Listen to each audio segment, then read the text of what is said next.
I'd like to see Canada become our 51st state.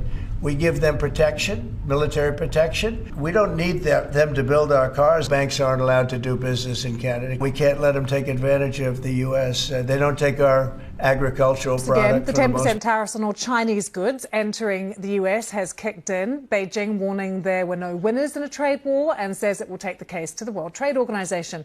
President Trump and Xi Jinping due to have talks later in the week. Now, this all comes as Donald Trump has delayed the imposition of tariffs on Canada and Mexico for 30 days. The leaders of both countries have agreed to strengthen border controls to clamp down on migration and drug trafficking into the US. US President Donald Trump has just announced a 30-day pause on planned tariffs against Canada. What led to this decision?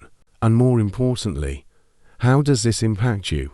Whether you're a business owner, worker, or investor, today's news has major implications. Stay with us as we break it all down. Before we dive in, don't forget to subscribe and hit that notification bell so you never miss an important update. Let's get into it. I have family in Canada. I wonder if you could explain to us just how outraged Canadians are about what is going on. So we have had free trade with the United States for 35 years. We began negotiating 40 years ago. And the ties between the two countries, historic ties beyond economic, but also the economic ties are deep. But we have a challenge in the sense that although the United States to some extent depends on Canada for its prosperity, we just depend far more on them for our prosperity. Our trade ties are very deep. And as a result, what's happened over the last few weeks has, I wouldn't say shattered necessarily, but really shaken our confidence in the United States as an ally and friend and economic partner. Is it deeper than that, though, Drew? We've seen booing at hockey games, at basketball games as well. And it doesn't feel like it's just about the tariffs. It's the rhetoric coming from Donald Trump, the talk about Canada becoming a 51st state. We're a sovereign country. And for him to be trolling us in this way has outraged Canadians, absolutely. And there are real questions about our relationship far more broadly than just trade relations. You know, there are issues between our two countries. There always are issues of defense spending, security at the border, but there's something to be negotiated. There are issues with regard to, for example, guns coming north, or frankly, fentanyl coming north. But this wasn't a negotiation. This was a bit of a shakedown. And as a result, the anger is very evident. As you mentioned, you know, the United States national anthem has been booed at hockey games and basketball games. This is wild stuff and totally unnecessary in the context of, you know, the deep ties we have. Drew, what about the White House, the new White House yesterday saying they've been misrepresented? This is not a trade war with Canada, it's a drug war. They're kind of trying to reframe it a bit. How has that gone down in the US? I mean, you've just mentioned fentanyl. Very little fentanyl comes in from Canada to the United States.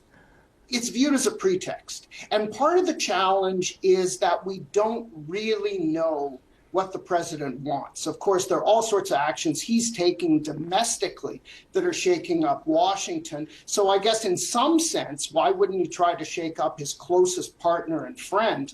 But it still feels just beyond the pale with regard to bilateral relations. You know, we do have a renegotiation of the USMCA, the free trade agreement, including Mexico as well, due next year. And it feels like this is a first step towards that, but it's not really the way you negotiate.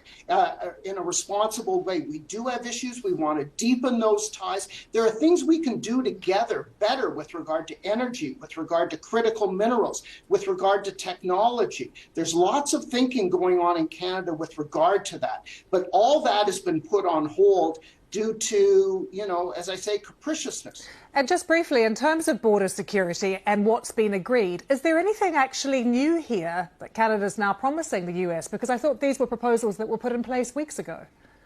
That's essentially the case. Before President Trump took power a couple of weeks ago, Prime Minister Trudeau did go down to Mar-a-Lago, and he made offers with over $1 billion in additional spending at the border.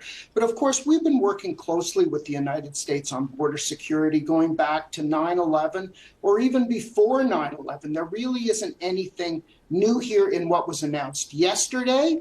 And, you know, the kind of things that we can negotiate generally on an ongoing basis. Professor Drew Fragan, great to get your thoughts. Thanks for joining us. Thank you. For months, tensions between the US and Canada have been rising due to planned tariffs on key Canadian exports. These tariffs, initially set to take effect this month, threaten to disrupt trade, impact jobs, and increase costs for consumers. But after intense negotiations, President Trump has agreed to delay them for 30 days. Why? Because Canada has made key commitments to strengthen border security. But what exactly does this mean? And is this just a temporary fix? Let's find out. No, we're not treated well by Canada. Canadian Prime Minister Justin Trudeau has assured the US that Canada will implement stricter border security measures to address concerns over trade policies.